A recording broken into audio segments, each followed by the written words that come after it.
তারা গল্প লিখতেছে এই বাংলা বাক্যটিকে ইংরেজিতে কিভাবে লিখবেন?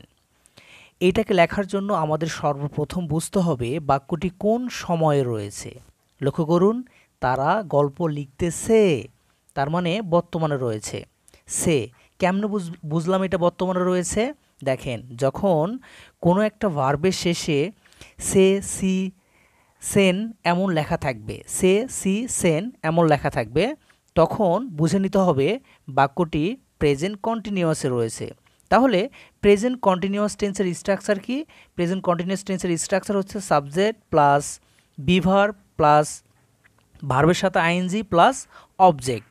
ওকে, সো এখন আমরা এটাকে ট্রান্সলেট করব। দেখেন, আমরা জানি সর্বপ্রথম যেটা আছে তারা, এটা হচ্ছে আমাদের সাবজেক্ট। আমাদের যেহেতু সাবজেক্ট লাগবে এই জন্য আমরা সাবজেক্ট লিখে নিচ্ছি। তারা হচ্ছে দেই, তাহলে আমরা লিখতে পারি THEY, দেই। ওকে, এরপর আমাদের দের পর প্রয়োজন বি ভার্ব। দের সাথে আর যায়, কি যায়? আর যায়। কেন? কারণ এটা প্রেজেন্ট কন্টিনিউয়াস টেন্স, দে আর। তারা কি করতেছে? এবার আমাদের ভার্ব প্রয়োজন, মেইন ভার্ব প্রয়োজন। ওকে, লিখতেছে, লেখার ইংরেজি কি?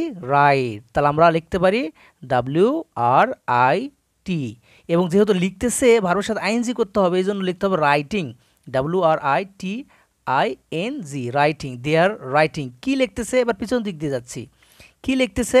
গল্প লিখতেছে। আমরা লিখতে পারি স্টোরি অথবা স্টোরি, স্টোরি, STORY, স্টোরি। তাহলে তারা গল্প লিখতেছে এই বাংলা বাক্যটির ইংরেজি ট্রান্সলেশন হচ্ছে দে আর রাইটিং স্টোরি। পরের বাক্যটি লক্ষ্য করুন, তারা বই পড়তেছে এই বাংলা বাক্যটির ইংরেজি ট্রান্সলেশন কি হবে? আপনারা কমেন্টে লিখুন।